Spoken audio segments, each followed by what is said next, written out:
Terima kasih atas kesempatannya. Perkenalkan, nama saya Muhammad Rizal Zamadia dengan NIM 2019-21-0093.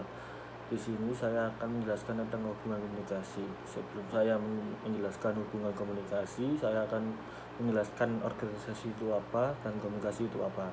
Organisasi itu artinya adalah sekelompok masyarakat yang saling bekerja sama untuk mencapai tujuan yang sudah ditentukan.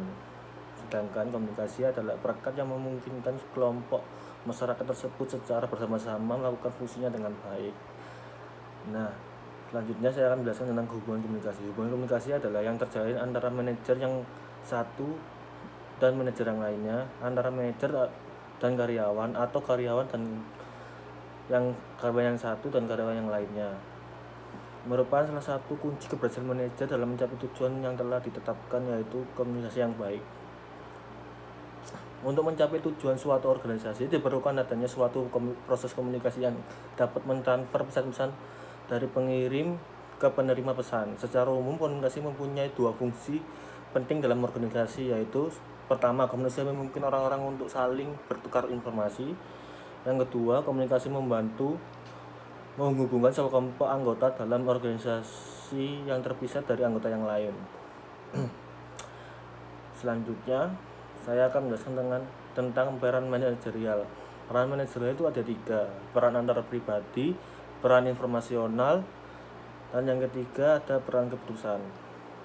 Yang pertama saya akan menjelaskan peran antar pribadi. Peran antar pribadi adalah menunjukkan bahwa seorang manajer harus mampu memerankan dirinya sebagai seorang tokoh figur, pemimpin, dan penghubung. Seorang manajer suatu organisasi harus dapat memerankan dirinya sebagai seorang tokoh figur. Selain berperan sebagai tokoh figur, manajer juga harus mampu menyampaikan pesan-pesan bisnis dengan baik kepada karyawannya, sehingga pesan yang disampaikan tersebut efektif dan juga dapat dipahami. Yang kedua, pesan informasional. Peran informasional mencakup peran pemantauan, peran penyebaran, dan peran juru bicara. Peran pemantau adalah peran yang harus dilakukan oleh seorang manajer untuk mengawasi bawahannya agar pekerja mereka sesuai dengan rencana yang telah ditetapkan. Peran penyebar informasi adalah peran manajer untuk menyebarluaskan atau menyampaikan informasi secara menyeluruh kepada karyawan agar mereka dapat memahami dengan baik berbagai kebijakan organisasi tersebut. Peran juru bicara adalah seorang manajer harus dapat memerankan dirinya sebagai juru bicara yang baik, terutama yang berkaitan dengan peran penyampaian informasi tentang berbagai kebijakan penting organisasi kepada pihak lain. Contohnya pihak lain adalah pihak eksternal dari organisasi tersebut atau perusahaan tersebut, seperti kebijakan organisasi yang berkaitan dengan pembukaan kantor cabang baru, perekrutan karyawan baru. Nah, next, yang terakhir, peran keputusan. Peran keputusan adalah mencakup 4 peran yang penting, yaitu peran wirausaha, peran pemecah masalah, peran pengalus kasihan sumber daya, dan peran negosiator. Seorang manajer harus dapat memerankan dirinya sebagai seorang wirausaha yang jujur, dinamis, kreatif, dan inovatif. Peran berikut adalah peran memecah masalah. Seorang manajer harus dapat memerankan dirinya sebagai orang yang memiliki kemampuan dalam mengatasi berbagai masalah yang dihadapi oleh organisasi. Peran keputusan yang lain adalah pengalusasian sumber daya. Seorang manajer harus dapat memerankan dirinya sebagai seorang yang mampu mengoptimalkan sumber daya yang dimiliki oleh secara baik. Peran keputusan terakhir adalah negosiator. Seorang manajer harus mampu memerankan dirinya sebagai seorang yang mampu bernegosiasi dengan baik. Nah, selanjutnya akan dilanjutkan oleh rekan saya. Terima kasih. Terima kasih atas kesempatannya. Perkenalkan, nama saya Padisiar Enda Faryadi dengan NIM 2019-210340. Di sini saya akan mempresentasikan tentang kegiatan pertukaran informasi. Yang dimaksud dengan kegiatan pertukaran informasi ini adalah suatu organisasi yang memerlukan proses komunikasi. Proses komunikasi ini memungkinkan anggota organisasi dengan menggunakan suatu bahasa atau simbol yang biasa umum digunakan. Secara umum, komunikasi mempunyai dua fungsi penting dalam organisasi, yaitu yang pertama, komunikasi memungkinkan orang-orang untuk saling bertukar informasi. Lalu yang kedua, komunikasi membantu menghubungkan sekelompok anggota dalam organisasi yang terpisah dari anggota lainnya. Adapun juga beberapa kegiatan organisasi yang berkaitan dengan pertukaran informasi, yaitu diantaranya yang pertama, menetapkan tujuan. Kebanyakan organisasi mempunyai berbagai macam tujuan, baik yang bersifat formal maupun non formal. Untuk menetapkan suatu tujuan, mereka yang terlibat dalam organisasi, baik staf manajemen puncak, manajemen menengah, manajemen bawah maupun karyawan, perlu memerlukan berbagai pembahasan yang serius dan cukup matang. Lalu yang kedua, membuat dan melaksanakan keputusan. Tujuan yang ditetapkan dalam suatu organisasi dapat tercapai bila orang-orang dalam organisasi tersebut membuat berbagai keputusan yang mendukung terlaksananya tujuan, serta mematuhi keputusan yang telah disepakati. Untuk itu, membuat keputusan yang mendukung tujuan organisasi, mereka harus mengumpulkan fakta-fakta agar dapat melakukan penilaian terhadap berbagai pilihan atau alternatif yang ada, dengan cara membaca, bertanya pada orang lain, dan sebagainya. Lalu yang ketiga, mengukur prestasi kerja. Saat keputusan telah dilaksanakan, manajemen perlu melakukan pengukuran untuk mengetahui apakah hasil yang diharapkan tetap tercapai. Pengukuran prestasi kerja mencakup beberapa faktor, antara lainnya biaya, penjualan, pangsa pasar, produktivitas, tingkat kebutuhan karyawan, dan tingkat persediaan yang ada. Lalu yang keempat yaitu merekrut dan mengemban staf. Jika ingin merekrut seseorang, suatu perusahaan mengumumkan secara terbuka, meneliti resume, dan melakukan wawancara dan pelamar sehingga dapat ditentukan orang yang benar-benar cocok untuk menduduki jabatan yang tersedia. Selanjutnya, karyawan baru perlu diperkenalkan dengan staf organisasi. Lalu yang kelima, pelayanan pelanggan. Nah, semua organisasi akan berhubungan dengan para customer atau pelanggan, internal maupun eksternal, dengan menggunakan komunikasi, baik dalam bentuk formal maupun non-formal. Dalam kaitannya dengan pelayanan pelanggan, komunikasi juga mempunyai peranan penting, misalnya pada bagian pengecekan kredit, tagihan-tagihan, menjawab telepon dari konsumen, maupun penanganan masalah-masalah yang berkaitan dengan pengaduan dan konsumen. Lalu yang keenam, negosiasi dengan pemasok. Nah, untuk mendapatkan harga produk yang baik, manajemen dalam suatu perusahaan perlu mengadakan negosiasi baik dengan pemasok maupun dengan pemberi pinjaman. Setelah melakukan negosiasi dengan berbagai pihak dan menyampaikan laporan perkembangan suatu perusahaan kepada pihak lain yang berkepentingan, tentu saja memerlukan komunikasi yang dapat memuaskan kedua belah pihak yang sedang bernegosiasi.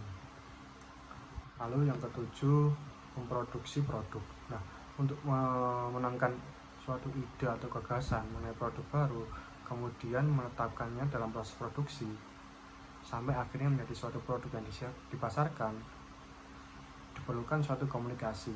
Oleh karena itu, seorang perancang mendesain rencana produk, pemasar melakukan penelitian pasar, dan manajer penjualan melakukan kampanye penjualan.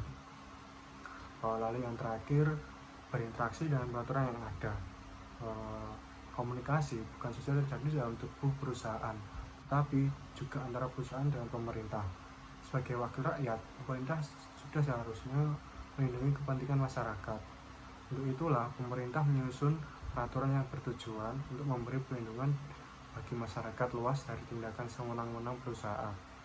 Misalnya seperti peraturan yang berkaitan dengan perlindungan keselamatan kerja, jaminan hari tua, penentuan upah minimum regional atau UMR, penentuan waktu lamanya jam kerja, pencemaran lingkungan, dan penentuan lokasi usaha. Sekian yang dapat saya sampaikan, kurang lebihnya mohon maaf. Wassalamualaikum warahmatullahi wabarakatuh. Terima kasih atas kesempatannya. Perkenalkan, nama saya Nikmat Rohma dengan NIM 2019-210451. Di sini saya akan menjelaskan tentang teori kepemimpinan awal dan teori kepemimpinan kontemporer. Yang pertama ada teori kepemimpinan awal. Teori kepemimpinan awal adalah salah fungsi manajemen untuk mempengaruhi, mengarahkan, memotivasi, dan mengawasi orang lain agar dapat melakukan tugas yang telah direncanakan sehingga mencapai sasaran dan tujuan organisasi. Kemampuan kepemimpinan atau leadership seorang manajer akan sangat mempengaruhi kinerja orang, terutama dalam hal mencapai tujuan organisasi. Fungsi kepimpinannya bisa diterima dan dirasakan dengan baik oleh seluruh organisasi. Untuk memaksimalkan fungsi kepemimpinan yang kita dapat, maka para pemimpin perlu memiliki teori kepemimpinan yang tepat untuk diaplikasikan dalam organisasi, yang tentunya pemimpin tersebut harus sangat memahami kepribadian dirinya sendiri dan juga kondisi lingkungan yang dipimpinnya. Adapun 6 teori kepemimpinan yang perlu kita ketahui. Yang pertama ada teori hebat. Teori orang hebat. Teori orang hebat adalah seorang pemimpin yang hebat. Mereka yang memang terlahir sebagai pemimpin hebat, bukan mereka yang dibentuk menjadi pemimpin hebat. Pemimpin yang hebat adalah orang yang hebat yang dilahirkan ke dunia, bukan orang-orang hebat yang dibentuk menjadi pemimpin hebat. Yang kedua ada teori sifat. Pada teori sifat atau train teori, para ahli mengemukan bahwa setiap pemimpin memiliki mental, fisik, dan kepribadian tertentu yang sangat berbeda dengan mereka yang bukan pemimpin. Tidak seperti teori kepemimpinan yang sebelumnya, yaitu teori orang hebat, yang mana banyak para ahli berpendapat seseorang pemimpin adalah mereka yang terlahir dengan genetik kepemimpinan di dalam dirinya masing-masing, sehingga semua karakteristik kepemimpinan sudah melekat semenjak lahir. Tidak hanya itu, teori sifat ini juga tidak begitu yakin bahwa seorang pemimpin dapat dibentuk dan dilatih menjadi lebih baik. Yang ketiga ada teori kepemimpinan situasional. Teori kepemimpinan situasional ini merekomendasikan kepada kita bahwa tidak ada gaya kepemimpinan yang paling tepat dalam kehidupan ini. Gaya kepemimpinan yang perlu kita terapkan tergantung dengan suatu keadaan tertentu. Teori kepemimpinan situasional menyampaikan kepada kita bahwa gaya kepemimpinan yang tepat itu tergantung pada faktor-faktor tertentu, seperti kualitas dan situasi para pengikut kita atau anggota tim kita. Yang keempat ada teori gaya dan perilaku. Dalam teori gaya ini dan perilaku, kita bisa melihat bahwa kesuksesan dan keberhasilan yang diraih oleh seseorang pemimpin semuanya tergantung dengan perilaku, sikap, karakteristik, dan yang penting yaitu dirinya yang dimiliki. Dengan kata lain, keberhasilan kepemimpinan tergantung pada sikap dan perilaku pemimpin dalam memenuhi fungsi kepemimpinan. Contohnya, kita perlu melihat bagaimana seorang pemimpin yang mengambil keputusan dengan tepat, dan juga bagaimana cara pemimpin yang memotivasi karyawannya, bagaimana cara pemimpin tersebut memberikan perintah atau instruksi, berkomunikasi dengan sesama pemimpin maupun dengan seluruh anggota timnya. 5. Ada teori transaksional. Kepemimpinan ini baik seorang pemimpin dan pengikut terlibat dalam praktik yang memungkinkan adanya pertukaran antara pengikut dan pemimpin dengan orang lain. Teori ini digambarkan sebagai situasi asosiasi yang melibatkan pemimpin dan pengikut terjadi karena adanya serangkaian perjanjian antara pemimpin tersebut dengan para pengikutnya atau kepada tim mereka. Yang selanjutnya, yang terakhir ada teori transformasional. Kepemimpinan transformasional adalah sebuah teori yang relevan dengan kehidupan modern saat ini. Dalam hal ini, teori kepemimpinan transformasional mencakup 2 elemen yang sangat penting. Teori kepemimpinan ini terjadi ketika satu orang atau sekelompok orang berhubungan dengan orang banyak dengan upaya untuk mengangkat posisi atau mencapai para pemimpin dan pengikut atau anggota tim. Dengan kata lain, antara pemimpin dan pengikut saling mengangkat pencapaian mereka sampai kepada tingkat motivasi dan moralitas atau semangat yang lebih tinggi. Di sini saluran komunikasi formal terdiri dari 4, yaitu komunikasi dari atas ke bawah, komunikasi dari bawah ke atas, komunikasi horizontal, dan komunikasi diagonal. Yang pertama, komunikasi dari atas ke bawah. Komunikasi dari atas ke bawah merupakan komunikasi yang sederhana, transformasi dan informasi dari manajer dalam semua level di bawahannya. Aliran komunikasi dari manajer ke bawahan tersebut umumnya terkait dengan tanggung jawab dan kewenangannya dalam suatu organisasi. Seseorang manajer yang menggunakan jalur komunikasi ke bawah memiliki tujuan untuk menyampaikan informasi, mengarahkan, mengordinasikan, memotivasi pemimpin, dan mengendalikan berbagai kegiatan yang ada di level bawahan. Jalur komunikasi yang berasal dari atas atau manajer ke bawahan atau karyawan merupakan penyampaian yang dapat berbentuk perintah, instruksi, maupun prosedur untuk dijalankan para bawahan dengan sebaik-baiknya. Untuk mencapai tujuan yang dikehendaki perlu diperhatikan pengguna bahasa yang sama, sederhana dan tidak bertele-tele dan mudah dipahami dalam menyampaikan pesan. Komunikasi dari atas ke bawah tersebut dapat berbentuk lisan maupun tertulis. Komunikasi secara lisan dapat berupa percakapan biasa, wawancara formal antara supervisor dengan karyawan, atau dapat juga bentuk pertemuan atau diskusi kelompok. Di samping itu, komunikasi tertulis juga dapat berbentuk memo, maula pelatihan, kontak informasi, surat tugas, surat perintah, surat keputusan, atau surat pemberhentian, pemecatan, dan papan pengumuman dan juga pertunjukan pelaksanakan tugas bagi karyawan. Salah satu kelemahan saluran komunikasi dari atas ke bawah ini adalah kemungkinan terjadi penyaringan ataupun sensor informasi penting yang ditunjukkan kepada para bawahan. Dengan kata lain, pesan yang diterima para bawahan bisa jadi tidak selengkap aslinya. Ketidaklengkapan pesan yang diterima disebabkan oleh saluran komunikasi yang cukup panjang mulai dari manajer puncak hingga ke karyawan. Oleh karena itu, dengan penyampaian pesan perlu diperhatikan panjangnya saluran komunikasi yang digunakan dan kompleksitas pesan yang ingin disampaikan kepada para karyawannya. Yang kedua, ada komunikasi dari bawah ke atas. Struktur organisasi komunikasi dari bawah ke atas berarti alur yang disampaikan berbeda dari bawah karyawan menuju ke atas manajer. Pesan ingin disampaikan mula-mula berasal dari para karyawan yang selanjutnya disampaikan ke jalur yang lebih tinggi, yaitu ke jalur pabrik, ke manajer produksi, dan akhirnya manajer umum. Untuk mencapai keberhasilan komunikasi dari bawah ke atas, para manajer harus percaya penuh kepada para bawahan. Kalau tidak, informasi apapun dari bawahan tidak akan bermanfaat karena yang muncul hanyalah rasa curiga dan ketidakpercayaan terhadap informasi tersebut. Nah, salah satu kelemahan komunikasi dari bawah ke atas adalah kemungkinan bawahan hanya menyampaikan informasi atau laporan yang baik-baik saja, sedangkan informasi yang mempunyai pesan yang negatif atau tidak disenangi oleh manajer cenderung disimpan dan tidak disampaikan karena para bawahan beranggapan bahwa dengan hanya melaporkan yang baik-baik saja, ia dapat menjaga dan menyampaikan posisinya serta mendapatkan rasa aman dalam suatu organisasi tersebut. Yang ketiga, ada komunikasi horizontal. Komunikasi horizontal atau sering disebut juga dengan istilah komunikasi lateral adalah komunikasi yang terjadi antara bagian-bagian yang menarik posisi sejajar sederajat dalam suatu organisasi. Tujuan komunikasi horizontal antara lain untuk melakukan persuasi, mempengaruhi, dan memberikan informasi kepada bagian atau departemen yang memiliki kedudukan sejajar.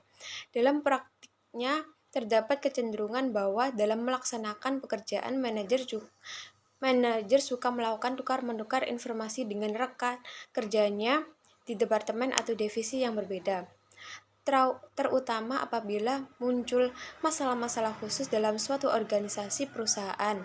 Komunikasi horizontal bersifat koordinatif di antara mereka yang memiliki pronis sederajat, baik itu dalam departemen maupun di antara beberapa departemen. Komunikasi horizontal yaitu komunikasi antara manajer produksi atau manajer produksi dengan manajer keuangan dan yang ditunjukkan dengan garis penghubung terputus-putus. Komunikasi secara horizontal menjadi pentingnya artinya setiap bagian atau departemen dalam suatu organisasi memiliki tingkat saling ketergantungan yang cukup besar. Akan tetapi, jika masing-masing bagian dapat bekerja secara sendiri-sendiri tanpa harus bertergantungan pada bagian lainnya.